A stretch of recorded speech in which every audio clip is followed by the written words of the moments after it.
Hi, everyone. I'm Megan Berg, And I'm Dr. Jeanette Benegas. and we are here to fix SLP. We are discussing the biggest challenges that are currently holding back the field of speech language pathology. We present the issues with facts and invite you to be part of joining our movement to make things better, one conversation at a time. Let's fix SLP.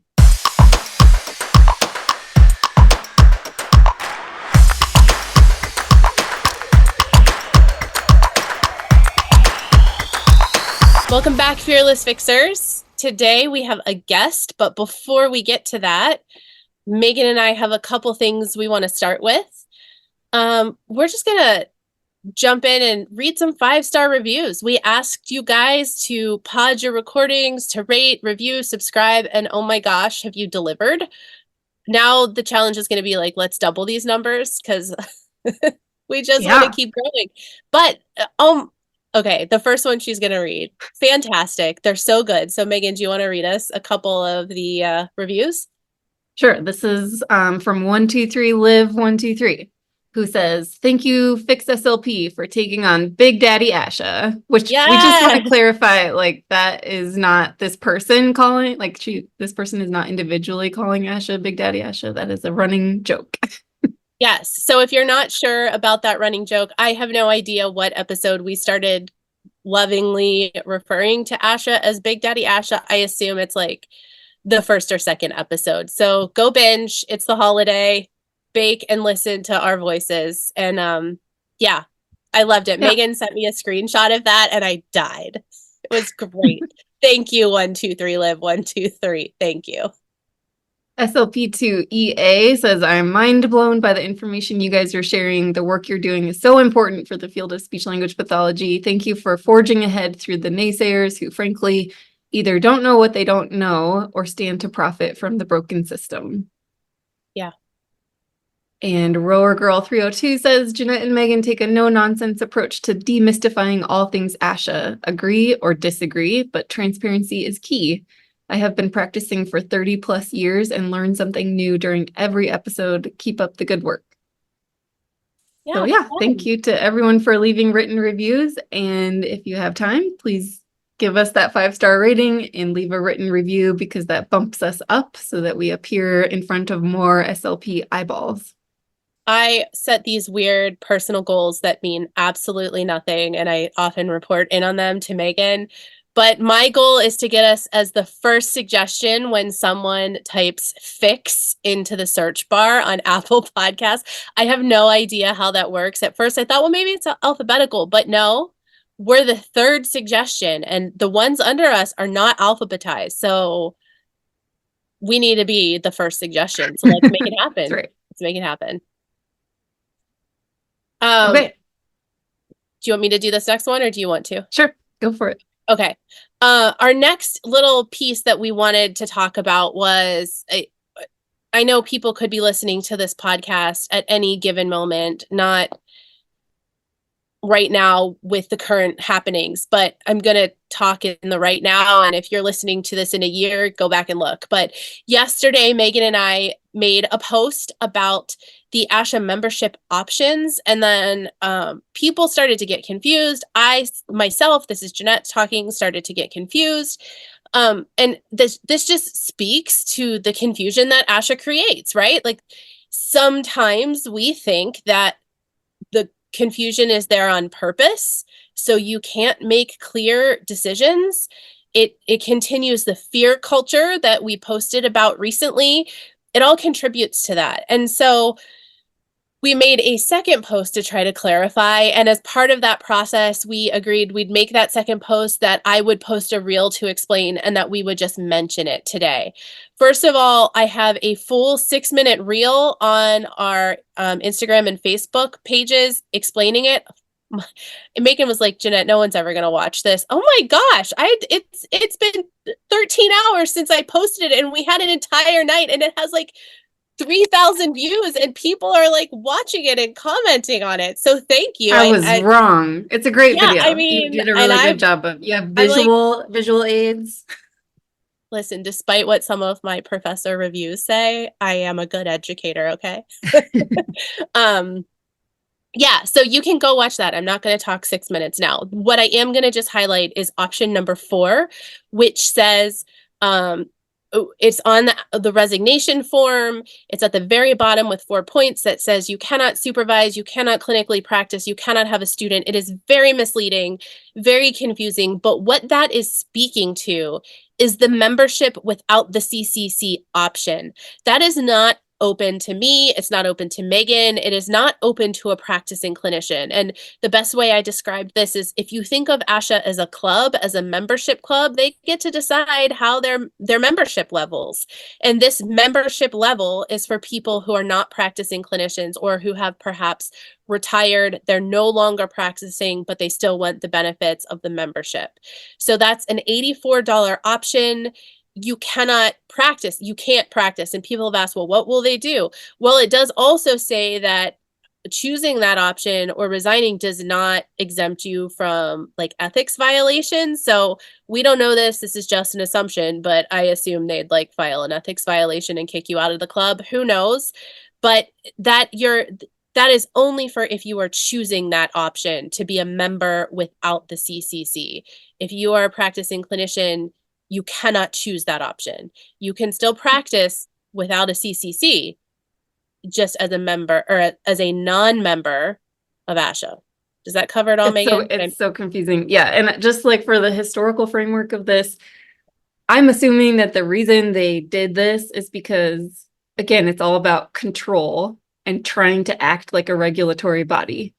So back in the day when people were calling themselves speech therapists when they weren't, this was a way to ensure that people who were associated with ASHA had met certain requirements, like the requirements of the CCC. I personally would argue, like, at this point, not only do consumers not know what the hell we do, like, they do not understand ASHA or the CCC at all. So, like, somebody could pay the $84 for ASHA membership, and like they could just put that on their website that they're a member of ASHA, and consumers aren't going to understand like member of ASHA versus ASHA certified. Like, it just, I think ASHA, in their attempt to control things, created a system that makes 100% sense to them and no sense to everybody else. And that's what we're trying to tease apart here. And it is very confusing. But yeah, definitely check out Jeanette's video on Facebook and Instagram because it's very well done. And I think you will end the 6 or 7 minutes knowing very clearly what the options are. Okay, we're going to share a voicemail from a listener named Linda. Hi, Jeanette and Megan. This is Linda Guida calling from Massachusetts. My pronoun is she. I'm also Rower Girl 302 on Instagram. I am not renewing my Cs this year, and I want to actually tell ASHA that I'm not doing that. So I want to resign it. And I can't remember from one of your podcasts how to exactly do it. I did look on the ASHA site, but of course I can't find it because it's not user-friendly. So if you guys could tell me how to do that so I can actually let them know my intention is not to renew on purpose, that would be awesome. You guys are doing a great job. Love your podcasts. Look forward to all your posts on Instagram and Facebook. And keep up the great work. Thanks a lot. Bye. Rower Girl 302 gets like the biggest, gets the, what was the award, Megan? The face award that someone said we should name our award. She gets the face award, the F, what was it? F ASHA Continuing Education Award for like getting in twice today. That was not planned. You win. Yeah, you win. no, We'll mail you did a not certificate. realize. We'll mail you an email that says we'll send you a certificate for $35 if you want it. Good job. So to answer the question, you have to Google resigning the certificate of clinical competence. So it's the resigning term that you need. And then you'll see a link that says CCC resigned affidavit form. And this is a PDF that you have to fill out and somehow get to them. I'm sure there's instructions on the form. There's not, but there's an address at the bottom of the form. So I guess you mail them the form. And this is where we got all of the confusing information about membership without certification. So when you fill out this form, you can select different options. You can be a member without certification. You can discontinue your membership and change your status to not certified. So again, it's a very confusing form. And then there's a whole bunch of things that you have to agree with that are very confusing, but that's how you do it. So again, that's the Certificate of Clinical Competence Resigned Affidavit that you want to look for. And also, Jeanette and I were just going to update everybody on the decisions that we're making about the CCC. And so I personally have decided that I don't need the Cs. So the job that I have, the PRN job, does not require it. My state license in Montana does not require it. Montana Medicaid does not require it. I'm self-employed with Therapy Insight, so I don't have a requirement there. So I'm, again, in that position of privilege where I can decide to let it go. However, I've also been receiving some counsel from different entities that it might be in my best interest to maintain the CCC, given different avenues that we might want to pursue to address all of the issues that we're talking about. And so my plan at this point is to not sign the resigned affidavit form and just kind of say nothing and pay nothing. And that gives me a year to reinstate if I want to. And that's something that everybody has that option. So if you're in a position where you don't need it right now and you just want some more time to make a decision, you can pay like a late fee, I think is basically the only thing you have to worry about if you let it go for a year. After that year, then you have to do the full reinstatement process that we've been talking about on social media. Jeanette, what about you? Yeah, so that's kind of a bummer because I know Megan she had made the decision to let it go, and I was in the meeting where she was advised to keep it. So maybe next year. For me, I've said from the beginning, I would love to let the CCC go. However, I am a full-time faculty member at an accredited institution that prepares students to pursue the CCC because they're not given that choice. And part of my load, my academic load, is advising, supervising in the clinic. And I don't work at a research institution. If I want to remain full-time, I need to supervise students. So I have to keep my CCC. It is not an option at this time. That doesn't mean I don't want to let it go. It just means we just need to keep working harder so we can all have the choice, because I will be the first one in line if it ever changes. I will lead that charge. So Yeah. that's where we're at. We just wanted to go over that again because we've had a significant increase. Every week we have a significant increase in following. We're gaining an average of 1,000+ followers across 2 social media platforms every week. And we know not everybody's listening in or paying attention. So we just felt that transparency is important. And we really just thank you for understanding. But I think Megan's reason is promising. That means we're working on stuff behind the scenes. So yeah. All right, Megan, do you want to,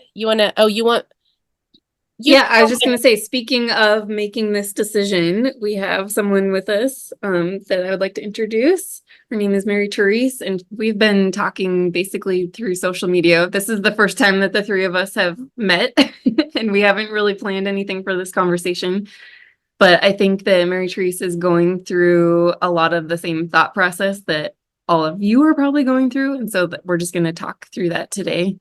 So, Mary Therese, could you start off by just telling us about yourself and your situation? Yeah, absolutely. I normally go by MT, but you can call me Mary Therese if you want. So I am currently a school-based clinician, and I work in our low incidence classrooms in a district right outside of Philadelphia. I actually started off medical.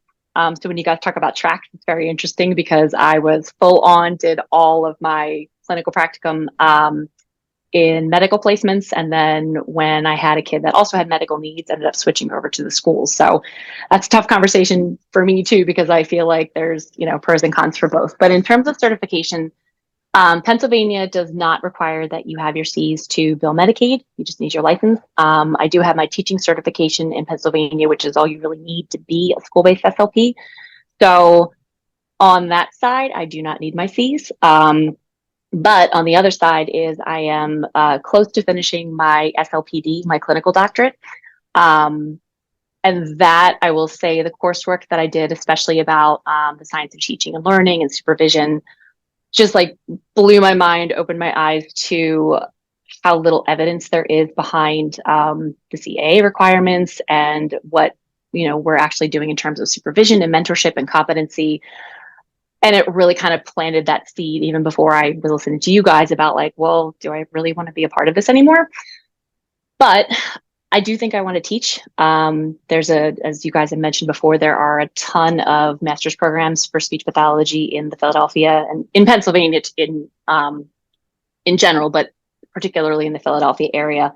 And I've done supervision for students for the past couple of years and really enjoyed that. So kind of the same thing as Jeanette, if I want to have that opportunity, I think I need to hold on to my C. So I've been really stuck and kind of going back and forth and talking to other people in my cohort and some of my professors. But I think I have landed on a decision that I'm going to maintain my C's, but drop my membership. And as you guys explained in the reel yesterday, I need to call them and do that, which I'm kind of looking forward to because I want to see if they try to sell me on some of the features of having membership, because I feel pretty strongly that there's a lot of things that maybe ASHA is saying are the benefits, but either they're, kind of benefits in name only, or they might be things that there are other avenues to get those things and make them available to clinicians. Yeah. I'm just looking up the membership benefits. And every time I look at this page, I get a little confused because they conflate the CCC with membership. Like in ASHA's mind, those are one and the same. And like they don't see an issue with that. Although I just got this book called The First 75 Years in Oral History, written by Russ Malone, who was like the communications director at ASHA for a while. And there's a whole chapter in here about the Bogus versus ASHA court case. And I think there was a piece of history where a lot of executive players really felt that the certification and membership needed to be split. But for some reason, that has just never really happened. After the Bogus case was settled, they flipped it. So it used to be that the membership was required in order to purchase the CCC. And because of different court cases that have happened in the United States, that tends to fall into the category of tying, which is illegal. And so they flipped it so that the CCC is required for membership. And then they give this, they talk like the CCC is optional. Meanwhile, they're sending letters to legislators to require the CCC for government entities like licensing boards and Medicaid programs. Well, one of the things one thing that I know, just in conversation with other SLPs that they've brought up is like, oh, well, then you won't have access to journal articles. And I will say it, as a school-based clinician, I'm not affiliated with the university. I'm not affiliated with the health system. Like we don't have ready access to journal articles. I can't say that there's been a ton of things that I have found in the ASHA journals super recently that I've been like, oh, this is exactly, like when I'm looking for something, I'm not necessarily going to the ASHA journals. Like I'm going to go on Google Scholar, go on Informed SLP, like kind of collect all of the things that might fit. But, more than half of the time, they're not ASHA journals. And every time I've ever needed something that I haven't been able to get access to through my ASHA membership, if I just email the researcher, then they send me a copy. Like I've never had, that's never been an issue.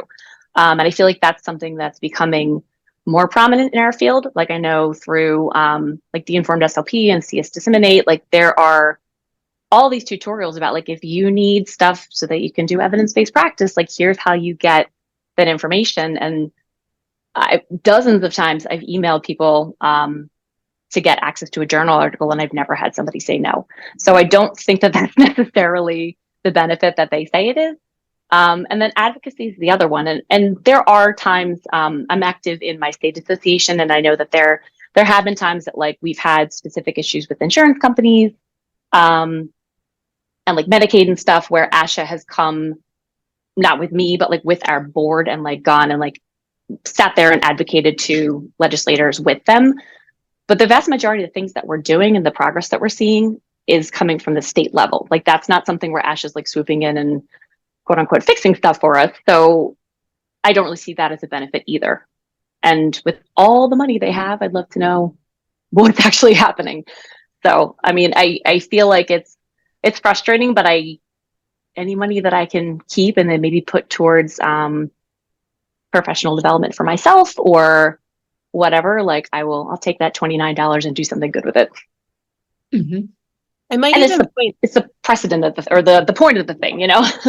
Yeah, and I might even point out because a couple people, Megan helps with social media, but I largely spend all day answering comments. I'm largely the one in there, and so I've answered a good handful of people's comments that have said we're supposed to have journal article access and I can't even get them.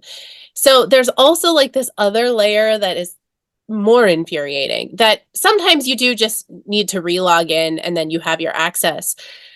But some of those articles are from perspectives. And unless you are a perspective or a SIG member, which is another $45, you can't get access to the perspectives. And those aren't, MT, correct me if I'm wrong, those aren't even peer-reviewed articles. Those are more just no, it's like editorials, and I mean there's some good stuff in there, but yes, that's a great point. Like if you have like a specialized thing that you're trying to keep up on, like it's just another cost to try to get those SIG journals, and that's really frustrating. And then I don't know how it is in other areas of practice, but we have the dysphagia journal, which isn't out. You don't get that from ASHA at all. That you have to be a member, you have to be board certified or a member of do you have to be a member of wherever board certification is through? I'm drawing a blank, but you have to be a member. There's of that different nonprofit boards. Yeah. to get. I'm almost positive that's how you get the dysphagia journal. I've never gotten dysphagia journal articles from ASHA. I get those through my university jobs, through the libraries. That the one that I use the most, I'm not even getting from ASHA as a perk. And those perspectives, those are clinicians typically writing those things, or PhDs. Like you said, reaching out to them, people who write those kinds of articles, they are more than happy to send. I'm published in AJSLP. I'm published in Perspectives a couple times. I'm published in some random journal that is out of Italy about dementia and literacy, and people have a hard time accessing that one. So I've emailed that one out a ton of times. But like you said, just sending an email is a great way to obtain an article if you can't get it. Yeah, you get $10 off the CE registry. You get about 50% off ASHA convention registration. You get 25% off car rentals, which I personally think is just a racket because you can find a different, like there's deals all over the place. Yeah. You can get professional liability insurance for There's $40. Office Max in there too. Isn't there an Office Max deal? Yeah, I'm not buying this one. Members can save up to 75% on over 93,000 products. Whenever I see a line like that, up to 75%, like there's probably one product that's like $3 that's 75% off. And then the rest are like 2% off or whatever. Like that's bullshit too. So I don't know. I mean, I'm still looking at all the different member benefits, and it seems like the journals are the biggest one. And then if you care about the ASHA convention, that's a pretty big discount. Otherwise, Yeah, I'm not going to that. advocacy. And again, like because ASHA doesn't separate, like when you look at their tax documents, they put everything under dues. So any money that comes in from their certification product and any money that comes in from membership dues are all lumped in under dues. And then they get to spend certification money however they want. And I mean, I just don't know what kind of federal laws are in place, probably none, or they wouldn't be doing this, but it doesn't seem fair to me that they can artificially deflate the cost of membership to $26 and artificially inflate the cost of certification to $199 if truly the certification part of their company, according to them, is 8% of their budget. So if it's 8% of their budget, then the CCC should actually cost SLPs somewhere in the range of like $12 to $15 a year. So the math has never added up. And the CCC just needs to be separate from membership. It's ASHA math. ASHA math. That's the hot thing right now. Girl math, guy math, Well, and ASHA math. ASHA's technically a nonprofit, correct? Yep. So, and that's the other thing that I think is disconcerting, because if you look at other nonprofits, it's not the same level of transparency. Like I have another speech path who her husband is an accountant. So she asked him one time, just like, hey, can you, because he does audits for nonprofits all the time, just like in the public information, like is that stuff available? And the vast majority of nonprofits like post that stuff, and it's really hard to find for ASHA. So it's just disconcerting because you don't know where all that money's going. Right. And unless I think it was a couple years ago that SLPs were asking ASHA, like, can you give us a breakdown of where the money goes? And so they've started doing these charts where it's like per dollar, how much of your dollar when you give it to ASHA goes to different things. But all that does is confirm that the cost of, randomly auditing people for CEUs and running a volunteer ethics board does not cost what they're charging people for this certification. And then they kind of get away with it because they tie membership to certification, and then they call it an optional membership association. And they're so proud, and they go to these, big association meetings and boast about their voluntary retention percentage numbers. And I'm sure if any SLPs were in that room, we would all be throwing tomatoes at the stage and vomiting. It's like, it's so fake. And I think that ASHA has just gotten into this world of like nonprofit, like big nonprofit, like big pharma, big whatever, like big nonprofits in Washington, D.C., where like they're all kind of competing with each other and it's just like these vanity metrics that they hold up. I'm going to pull up some information about the last CEO that ASHA had. There's some statistics that I found really interesting. And do either of you know how to pronounce her name? No. Okay. I'm not going to try to say it because it doesn't matter. It's just that this was the last CEO that retired in 2021. And during her years as CEO, this is an article on the ASHA website. It says that she guided ASHA through significant growth and change, along with the unprecedented challenges of the pandemic. Membership increased by more than 90%, the operating budget by 85%, and the staff by 36%.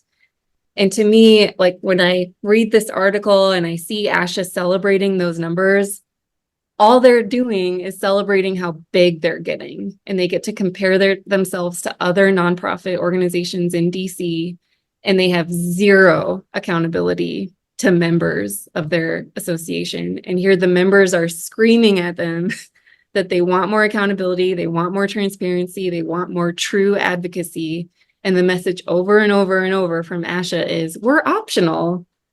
Like, you don't have to be a member. You can leave anytime. Or we can't do that. That's something you have to do at your state level.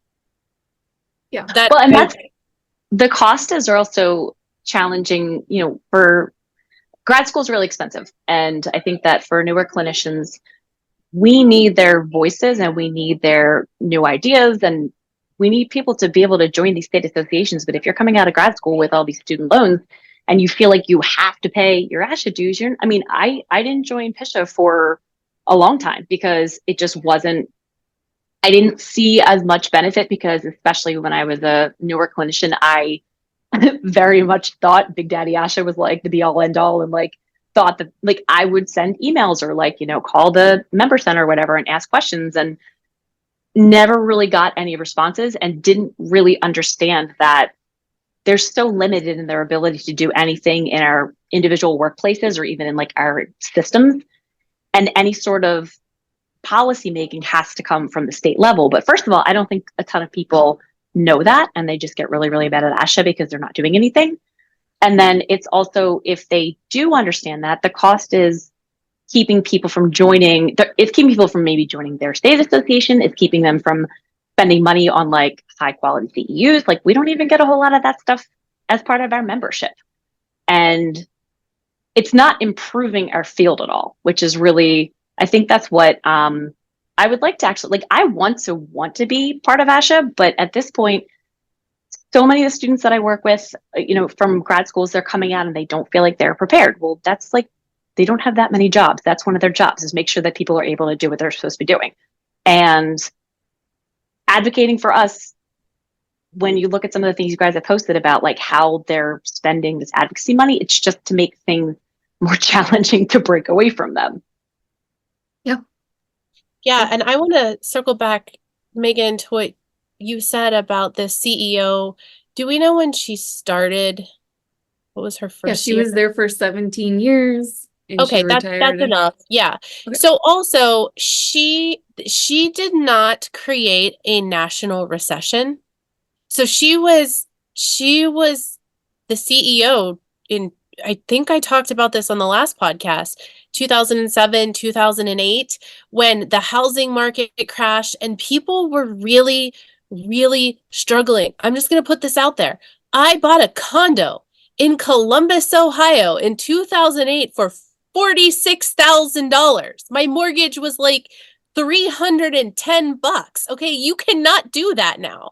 But people were struggling, and that is when we saw a boom in speech pathology, because people became smarter and wanted to get a return on investment with the dollars they were spending in college. They wanted to know that they had a job at the end of the line. And during that time, we really, really were experiencing a nationwide shortage of speech language pathologists. So that is when this like huge boom in our field started. She had nothing to do with that. That was people getting smarter, seeing that at the time, not anymore, but seeing that there was money in healthcare, knowing that this was like a great helping profession where you had a lot of options to work with kids or adults or, different settings. Like there are so many good things about being a speech language pathologist. And she just so happened to be a part of that. And that's why the budget went up. The budget went up because you forced us to join. And now, now all of these people are becoming speech pathologists, but then they have no discretion when they approve universities to start graduate programs. So now this is why and MT said earlier, there's a colleague and I, Pam Smith, spent all last year researching for some talks that we called the State of the Adjunct. And we researched every program that was a candidacy program. How many programs were in each state? Pennsylvania was one of the highest. And this started to address people were doing this to address this bottleneck. So then, universities are getting in on this, like, oh, there's all these universities that need service. Let's start graduate programs. We can make more money. Of course, they're going to do that. It's a business. But ASHA and the CAA are not saying enough. They just keep opening more and more and more programs. And these students are bred basically to get their CCC, to join ASHA, and it just keeps dumping more and more and more money into the system. And that had nothing to do with this woman. It's just everybody, people needed money, and now everybody's trying to get money. That's just, and that's probably one of the many layers of this, but I just want to point that out. Like we're in a position now. I remember, several years ago, a chair of a department said to me, "This is the first year I have ever seen our graduates compete for jobs locally." And I forget where I was living or where that was happening at. But there used to be so many jobs that, everybody just had a job. I had a job before I even started my last semester of school. And I'm sure I've mentioned on this podcast before, I was an awful student, like failing the praxis, like sleeping during class. Like I had a job. It was the only place I interviewed. So it's a mess. And that's why that's one of the reasons why the budget has gone up, because they just keep taking more and more and more people who are paying into the system. And then Megan, as you've said, it's like an MLM, like you have to pay to let the other people pay. And, it's just. Yeah. And when you look getting at really fired up, I need to breathe. ASHA has added, and this is very strategic, and I know that staff is pressured to come up with like non-membership revenue. And so when you look at the programs that they've implemented in the last few years, they're these add-on things that don't come with membership. And that's also increasing revenue for them. And can I just read another paragraph from this article? So it's the middle of the article, so it's kind of going to come out of nowhere, but Williams added that Arlene is held in high regard by her peers in association management, an assessment that is shared well beyond ASHA. She was the current past chair of the Council of Engineering and Scientific Society Executives and a former chair of the American Society of Association Executives. In 2018, she was presented with their Key Award, which honors the association CEO, quote, "who demonstrates exceptional qualities of leadership and a deep commitment to voluntary membership organizations as a whole." That same year, she was recognized as Association Executive of the Year by Association Trends, and in 2015 as the Professional Society CEO of the Year by CEO Update. Like, this person is not interested in making things better for SLPs. This person is interested in all of the vanity metrics and how much money ASHA can make and how much quote voluntary membership retention she can show off and how many awards she can win for doing these things that are not representative of what SLPs actually think and feel about this quote optional membership association. Something you said in a podcast, I don't remember which episode it was, but also that if you look at the mission, the stated mission of ASHA, there's nothing in there about advocating for SLPs. It's for the public and for, the people that we're providing services to. But even if that's the main point and why they have all this money, like, why isn't something being done to make sure that clinicians are adequately prepared and that, like, making sure the people we graduate are like safe for the public? Kind of how I know you guys have talked about, what some people do and don't in terms of competencies, but with all these programs and with placements getting more competitive and lack of, I guess, uniform standards, some of that money I feel like should be spent on trying to make sure that these programs are getting people out there that know what they're doing. And I think we all know that's not the case right now. But I do wonder if more people start to opt out of the membership, like even if they do decide to hold on to their Cs for whatever reason, but we as a larger group start saying like, yeah, that's fine. We have other ways of getting these quote unquote benefits. It's not a ton of money back in our pocket, but it does make the point that we don't really need this.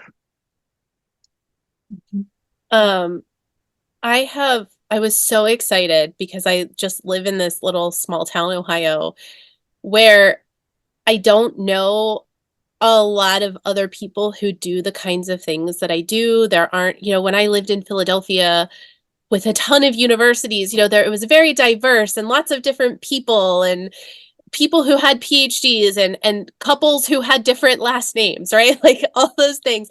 That doesn't happen here.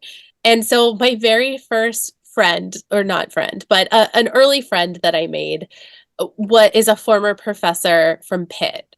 And we got to talking we were at a birthday party that our girls were invited to. And I was so excited to meet another woman who had spent time in academia in this area. And she left to be a mom, but she was not, she didn't do teaching. She wasn't on the teaching side. She was in curriculum development. So as a scientist, I think math and gosh, I have so much respect for her. I'll say that in a few minutes. I'll save that. But her job was to develop curriculum both for the university and then to publish that curriculum. And so as I was telling her what I do and, getting into, I think I was getting ready to start at the university where I'm at now. She's like, "Oh, you should be publishing that stuff." And I just looked at her sideways like, what? Because we don't do that in this field. Nobody is publishing. And I've thought about it a lot. Why aren't we doing that? Why aren't we publishing standard curriculums for all of us to follow? Like, it just makes so much sense. And, where she was like a staff person dedicated to doing that, we don't have that at all. As professors, we're just like out there swimming and trying to survive, making it up as we go sometimes, which isn't how it should be.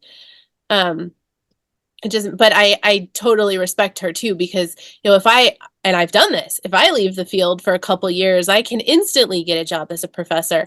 As like a math professor, they're a dime a dozen. Like, she left that job to be a mom and she knows she's never going back. And so that made me sad for her. But, yeah, we need to be doing something like that. But that could be maybe a revised role for ASHA, if they want to advocate for more uniformity between the programs and say, here's the standards, here's the curriculum we're going to use, maybe even here's how you need to make sure that the people that are doing the teaching are trained ahead of time. I mean, I remember one of the first professors I had, and she was a delightful person, but she had just finished her PhD. I think she was maybe a year or two older than I was, and she was thrown into this classroom and she looked like she was going to throw up on her own shoes. And it was a tough semester for all of us, because I just think that she didn't have the teaching skill set, even though she knew all of the stuff. Like, she knew the content, but she didn't actually know how to teach. And it's something I didn't realize, that like, there's no training for these people that are going in and actually doing our student development. And there's the supervisory and mentorship standards that ASHA publishes, but if you read through them, like, there's no first year or second year clinician that has that skill set, and there's no oversight. Like, nobody's checking on any of this stuff. You just sign your ethics thing every year and say, yep, I'm doing it. So like, that might be a more appropriate role. I know they're not regulating us, but if they're regulating the CAA and they can say, here's the standards, here's what we're going to do. Like, I know switching over to a full-on competency-based model is a huge ask, but other countries have done it. Like, Australia's done it, Canada's done it. Like, Yeah, it's not a huge ask. I personally do not feel, as someone who has paid for this degree, it's not a big ask. It's the bare minimum that this field should be doing for students. And I think I'm thinking of in terms of like the instructors. Yeah. Not just for students, for the people we serve. Period. I want to bring this up because it came up on social media yesterday, and I kind of called it out. There was again, I'm sorry, I do dysphagia, so that's the stuff I pay attention to.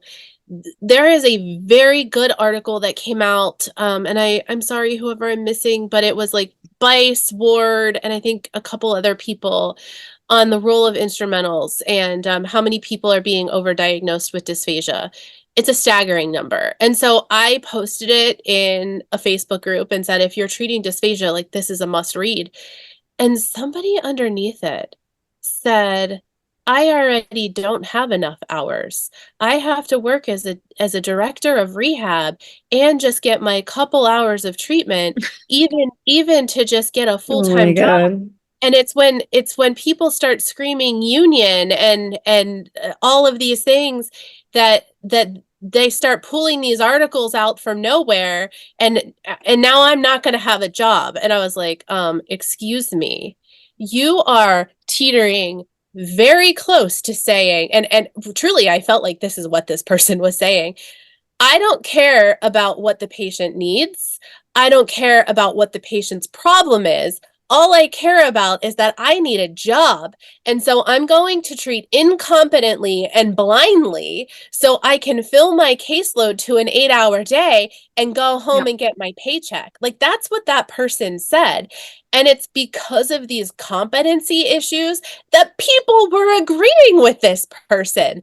Like, we can't even get ahead because we have people out there who got out of grad school. They might have had a great grad school education, but I see this. I really drill my dysphagia students, but they get out there, and not all CIs are like this, but they get out there with these CIs who have no idea what they're doing and unteach everything that we've just taught for 16 weeks.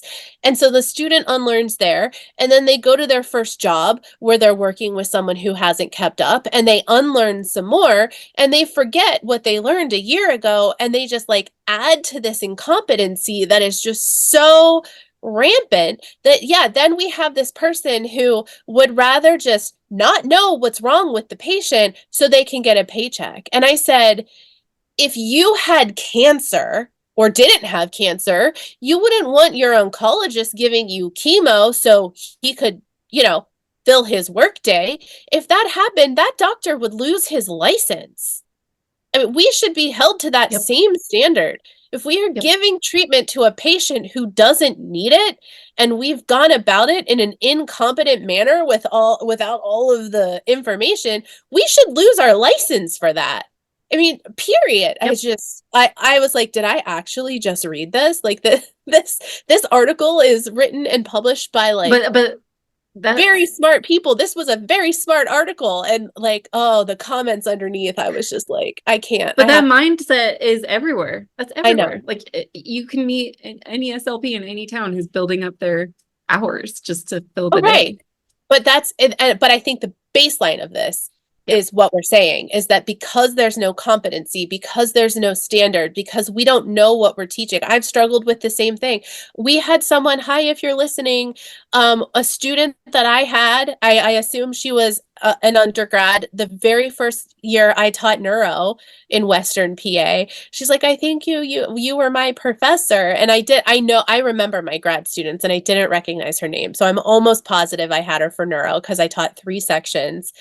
And I said, oh, hey, yes, I was there. And I actually said, and I'm sorry, because it was a shit show. Like, just like MT said, I don't think students or even practicing clinicians realize we aren't handed a class when we start a job. People in academia are very protective of their work.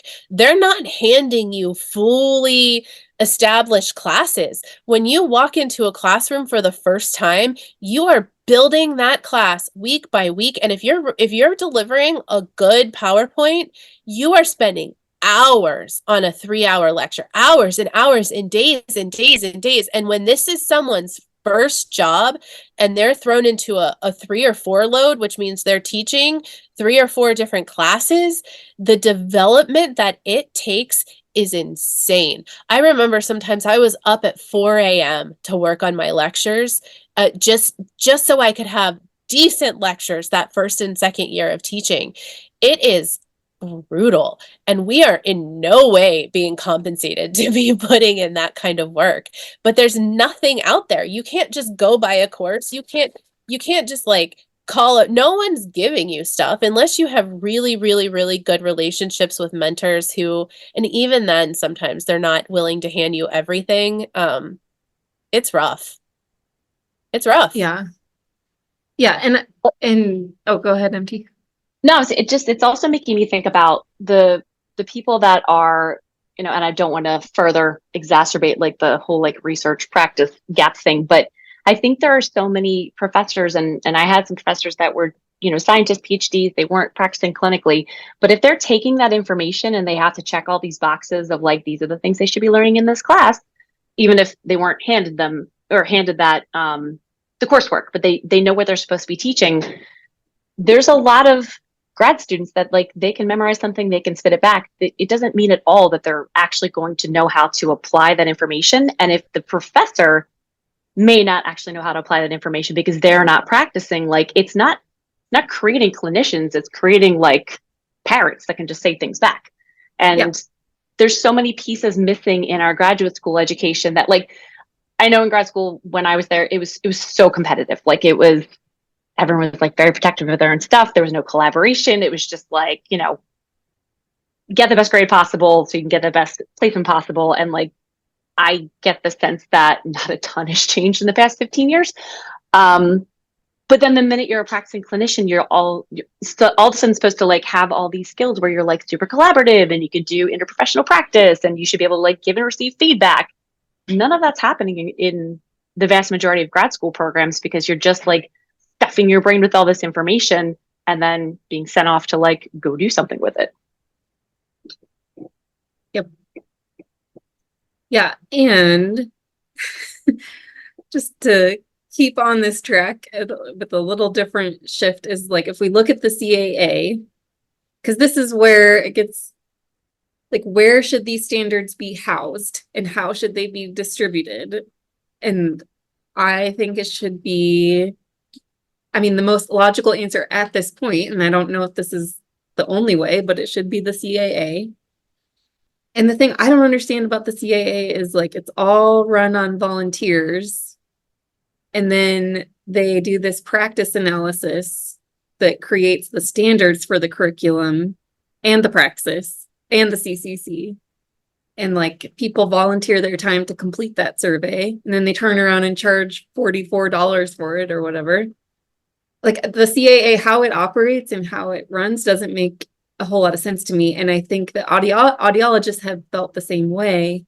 And that's why they started a whole separate accrediting body that was entirely, they were very intentional that it could not be attached to a national association, because then you get all these conflicts of interest, which I think personally, my opinion is that there are conflicts of interest between the CAA and ASHA, and especially when you throw the CCC in, and it all comes down to money. And when they're so concerned with, you know, winning all these awards with association executive boards and whatever, like, and they're not really thinking through how this all works and how it's all affecting instructors and students and supervisors, then you end up with this mess that we're all in that we're trying to untangle. And Jeanette, I think it was after we left New Orleans last year, I was talking to you from an airport and I was like, we should just make our own accrediting body. And like, there have been a lot of conversations that Jeanette and I have had before we started Fix SLP of like, we should make our own association. We should make our own whatever. And like we keep coming back to like, it's not necessarily about starting from scratch. It's about SLPs taking our power back and collectively deciding how this should be run. Like if Jeanette and I just create another controlling body, then okay, maybe there's another option, but we're not shifting towards a culture where SLPs are collaborative, where they're sharing information, where there's a collective goal of competent practice and good patient care. We're just continuing to rely on these, you know, older patriarchal controlling systems to tell us who we are and what we do. And we're here to say that SLPs, like, we get to decide who we are. We're such a young profession. We have so much ahead of us. We have so many problems that we really can solve. Like, these are all very solvable problems. And we get to decide the fate of our profession. Not Asha, not me, not Jeanette. Like, we all get to do that collectively. And I think it is a cultural shift towards collaboration that needs to happen. And that shift comes when we all recognize our own power. I think one step on the way to doing that is continuing to educate. Like Megan and I will keep putting content out there, but all of you have to keep sharing our stuff or share the things you're learning with us. You know, certainly people are sending us stuff now often, but you know, just everybody, if we are going to change the culture, we, as in all of us, we all have to take a part in this movement. We all have to be part of this army that is saying enough is enough. no more. We are going to make a change, and so everybody just has to keep sharing and inviting people to this information. And not everyone is going to want to hear it. Like me, most of my colleagues have no interest in hearing what I'm saying right now. But maybe someday our PhD friends will come alongside. Can you imagine, if every PhD was like, yes, let's get a curriculum Yeah. that is standardized, how fast that would happen? It's such I a have shame though Come that it's such a shame that there's that disconnect, because honestly, if the graduate programs as a collective decided that, they're not happy with the outcomes and they want to shift to competency, it would happen if they all kind of Right. came together and did that. And I'm so curious, because you said our field is so young and that it's 100% true. I'm curious what sort of the tipping point was and what the chain of events was when medicine in the United States switched over to all competency based. And I'm wondering how that happened, and if there are other fields that we could learn from and sort of figure out okay, well, they were doing it this, or even other countries, they were doing it this way. What was sort of that thing that made them decide to switch over? And was it based on the training programs? Was it based on the actual clinicians that were practicing? Did it come from, I don't know, I don't even know what the name of the medical association is, but there's probably kind of templates for how we could do this, but it would have to be something that the programs or the graduate programs would have to get on board with, and then the individual clinicians could advocate for it as well. Yeah, and I don't know the answer to that. I only know that Australia is leading the charge in competency-based standards for SLPs, and that originated from a PhD publishing. But wait, there's more. Australia is leading that charge. But one of our fearless fixers messaged us on social media the other day to say that if you want reciprocity, so if someone wants to move from the USA to Australia to practice, in order to get licensed in Australia, they have to come with the CCC. So Yeah, how and much that's does something Australia that- even understand competency? I have to ask. Right, yeah, very true. Very true. And if you look at the meeting minutes from the boards over the last few years, that's what they're doing, is going to other countries and making sure that that requirement is there. Just like they're going to state licensing boards and Medicaid they're just going all over the world, planting the seed that their certification is God's gift to humanity and that they should implement it as their requirement. This has to stop.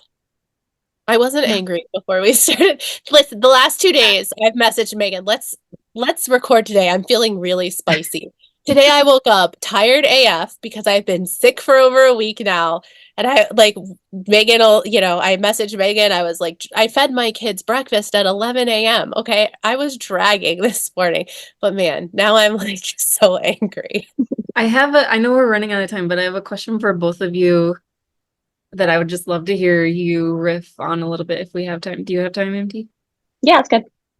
Okay. What would it take to change the supervision requirement in academia? And I know, Jeanette, you've talked about enough people would have to quit the CCC and then there wouldn't be enough supervisors, but is there a way to do this more efficiently? Yes. They changed the standards every, 4 years? MT, do you know? I feel like it's every 4 years the standards change. Yes, I believe it, but it's also not based on anything. The No, supervisory requirements are not based on evidence. It's just I think do this. I think they do little surveys, I would assume. But I'm saying it's not based on studies. No. It's they survey people and say, what do you think about this? Yes. Which, everything's based on surveys, which is completely insane. Make sure everyone's using evidence-based practice, but none of our standards are going to be based on any evidence. Just people's opinions. Now you're getting me fired up. They decide what's on the surveys that are sent. It's not fill in the blank surveys. They send the surveys. Yeah, so the standards are changed. So in the next standard cycle, and honest to God, is there a rule that says they can't break out of the cycle and add, a extra fix, if you will, a little bonus, a bonus cycle? They could at any time. They do. It's And not. This is the CAA. Yes. The Not CAA ASHA. Not okay. The CAA has separate supervision requirements. Yes. Mhm. Right. Because Mhm. they don't Yeah. require the CCC because they can't, because they would be shut down. Now, listen, I'm going to challenge that. I haven't seen the paperwork. It would probably be easy for us to get our hands on. I think that they have to sign off. I think programs have to sign off that their students have been supervised by people with the CCC, because we have to collect that information. We have to collect their ASHA card or their ASHA number and keep that on file. I know, but when I was looking at the CAA guidebook, whatever, that was not, the CCC was not mentioned in there. And that's when I started thinking like, okay, why not? And then that led me to realize that ASHA is aware that there's all these conflicts of interest. And so the let me pull it up. It might not be direct. It might be in the documentation, maybe that the program director has to sign off on at the end of their program. If you are a program director or a chair, the only one in the US listening to us, could you could you be in contact at team@fixslp.com and let us know? There's some Okay, here's what it is. So I'm looking at it and it says that the graduate program that prepares students for the degree required to qualify for credentials to practice independently in the profession. For example, ASHA's certificate of clinical competency we've or had competence and state licensure. We've had a follower who has messaged us or emailed us or something and said, I have to sign off that they've been supervised by a CCC supervisor. Right. But that's because the department that's their own internal department rule, because they're trying to, because remember, there have been students who weren't supervised by someone with the CCC, and then they didn't know that, and then they went to apply for the CCC and it didn't count. So I think all these universities just default to having that paperwork and requiring the CCC just because they assume that all of their students are going to apply. I have to wonder, like, when you get accredited, they'll audit your Calypso. I have to wonder if the audit includes looking for the ASHA card, because that's something that a lot of universities upload. Why would they be auditing Calypso? They might, but I don't think that it's not in, they might be doing that because that's how they've always done it. And they're wanting to make sure that students are like informed that supervisors have the CCC or not. But everything I've read, they don't have any requirements for the CCC because they know that that would be an absolute violation. I'm going to add this to my list of things to dig into just so we can be sure. So everyone, I've got like the Toby Dynavox, Pranky Romic thing, this, a full-time job, a Girl Scout troop. We'll get to it. I won't forget.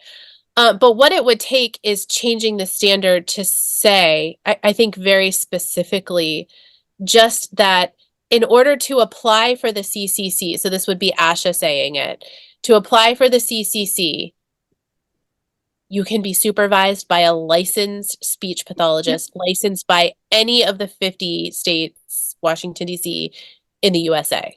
Period. But they're never going to do that. No, they won't, but it's that easy. It wouldn't be something that would happen overnight. Obviously, when changes happen, a couple years out, right? Like, and anybody who graduates after this time will be subject to these standards, and anyone and that's why where all of these rumors are like, oh, I had to do schoolwork and redo all of this stuff. That's how that happens, that when you apply for the CCC, what standard year are you held to? So, they'd have to announce it out quite a bit so people are ready for that change. Although it would be a helpful change. You wouldn't even it wouldn't hurt anyone. It would only help people, really. So you wouldn't have to give it. They could make the change in a meeting as soon as we publish this podcast, and it would hurt no one. It would help everyone. Right. It's that easy. They won't do it, but it's that easy. Unless I'm being naive. I think also maybe having, I don't know how it would be enforced, but having more rigorous standards for supervision and mentorship, because it's horrifying to me that, you just have to have your seed been practicing 1 year. I knew Yeah. nothing. And I My had also just God. like switched within like 3 years of practicing, I switched practice areas. I could have technically been supervising somebody in a Same. school-based setting, and I had no idea what I was doing. And there was Same. no one checking up on me because I Same. am in Pennsylvania considered a teacher. So I'm not being evaluated by any other, like, I'm not being evaluated by anybody that really nitty gritty knows what I'm doing and what I should know and shouldn't know. So, I mean, a lot of it comes down to this issue of quality. Um, and I don't know what that would look like from the supervisory level, but it's such a huge deficit in our field is like having quality mentorship, having quality supervision. And that, if that is something that could be more prioritized, it would have a trickle down effect, I think, of making things better for so many clinicians and so many workplaces, but also like it would help with retention. Because I know, I mean, of my cohort, less than half of us are still practicing. And they, you know, they found something else, and that's fine. But it's, people are just like running away from the field because it's hard work, and there's not a lot of support. Yeah. And if I would have been supervising in those early days, I would have been like, and here's how you copy other clinicians' notes.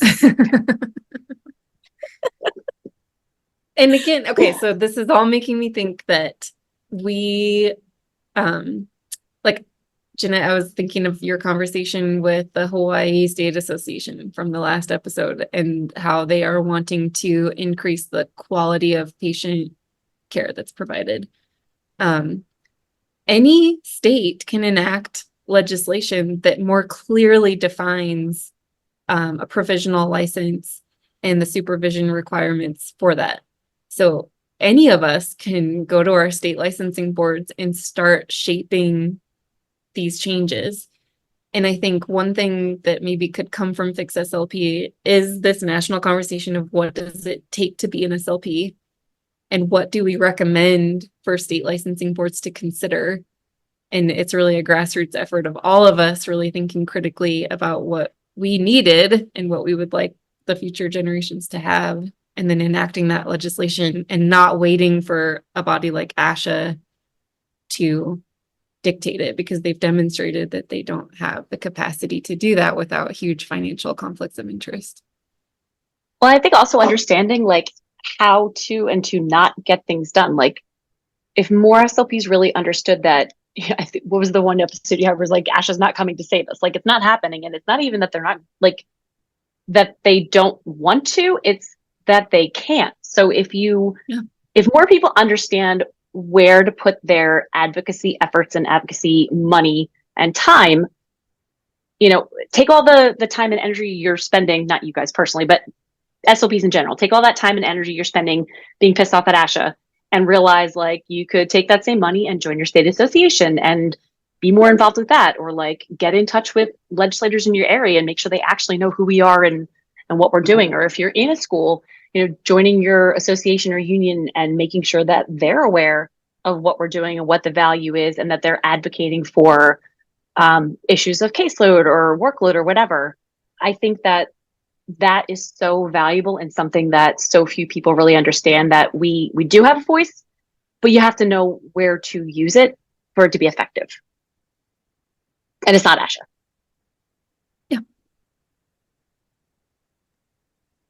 Yeah, I agree. That's why I'm so hopeful about this series we're doing, where we're hoping to interview every state association and see what's going on and see how SLPs can communicate with them and communicate what they'd like to see and get involved. Especially like to join HASHA, it was $50 a year. So a couple people have asked us like, oh, now that I'm saving this $26, or now that I'm saving $225, what should I do? Well, if you're saving $225, go join your state association. MT, I think ours is $75, right? Mm-hmm. Yeah, go join your state association and then go have a nice like meal and like send me a coffee with the change. Like you know, to join your state association is so much cheaper, and to get involved and be and a it's part getting of that. things done. Yeah, be a part of that community too. You know, I've met some really nice people in Pisha that I don't know them well yet. I've only been volunteering for a year, but These are people, and I'm not implying that people at ASHA don't care. There are a lot of people volunteering at ASHA because they wish to make a difference. But with the level of bureaucracy happening there, that difference is very hard to make. That type of bureaucracy doesn't typically exist in these little state associations that are barely surviving. They're happy you're there. They want your opinion. They'll have a job for you. They'll have 10 jobs for you if that's what you want. And I think it's a much better way to spend our time to make the changes that we need to see. And I'll speak to Pisha specifically.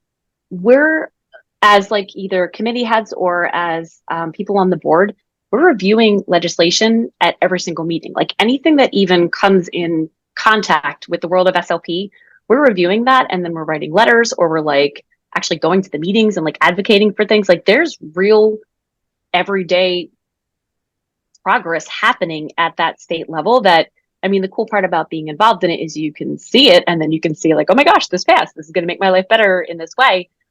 I don't think that because the transparency isn't there with ASHA, you're never going to see that. So even if you buy into, they're advocating for us in whatever way they purport to be doing so, it's going to be really hard to find that information. I love that there's been, like, we're hooked up with somebody from the Board of Special Education in Pennsylvania now, and she's like attending some of our meetings and helping us problem solve, like, what's the best way to get information out, specifically to school districts, so they understand how our job has changed in the past 10, 15 years. Like my caseload looks totally different than it did even 5 years ago because of the student population. And, kids, when I used to work in a NICU, they were, 27, 28 weeks, and maybe they were going to be okay. Maybe they weren't. Like I have multiple 22 weekers on my caseload right now.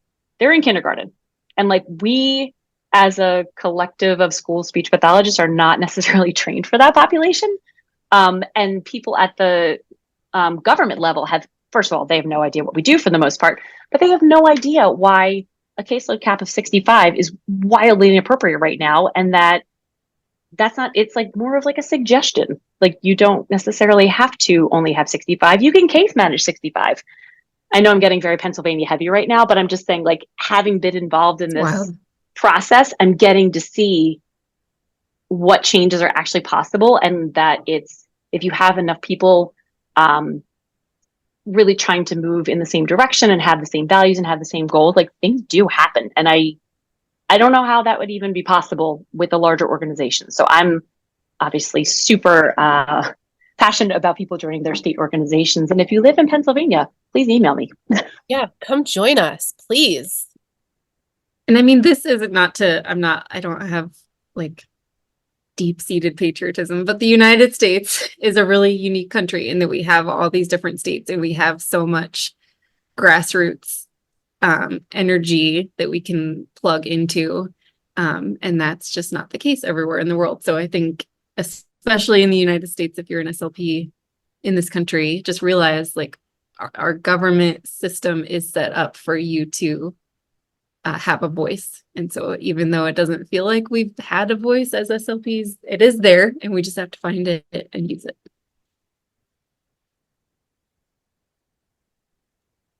Yeah. Do you think this is a good time to wrap up, Megan? I don't know how long we've been recording, but I feel like we're going long. Yeah. Before we Thank wrap you, up, MT. yeah. Of course. Thanks for chatting, guys.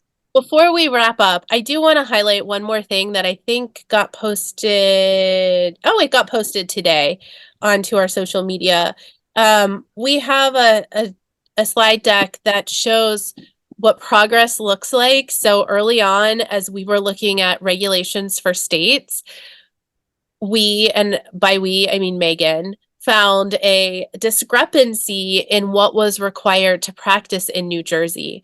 And so we don't just put things out there and then forget about it. We're doing some following up, and on the New Jersey State Association website, when you look at the licensing and certification information under the speech language pathology license, it says content is currently under review. And so when Megan sent me that, I said, we have to tell our fixers about this, because that would have never happened if it wasn't for Fix SLP, right? And by the way, we just found a big discrepancy somewhere like this morning, so maybe we'll be making some more changes, but not with New Jersey. But that's so cool to kind of see the fruits of our labor. So New Jersey, good for you. To the New Jersey Speech Language Hearing Association, we want you to come on and talk about this. Once it's settled, once you figured it out, this is cool. And, like these and are the talk about things all we the did- other cool things you're doing, because they're Yes, doing that great too. things. But this is why we're fixing SLP. Like, even if that's the only thing we ever accomplish, like, people in New Jersey are going to have clarity now. So I just am really excited about it. I said we had to put it out there and show it, because I mean, this is just a tiny, tiny, tiny little win, but hopefully this will be the first of many, and hopefully the wins get bigger as time goes on. So yay. Yay! Anything else either of you have for today? Nope. All right, everybody. I'll sign off then. Thanks for fixing it. Bye. Bye, everybody. Bye.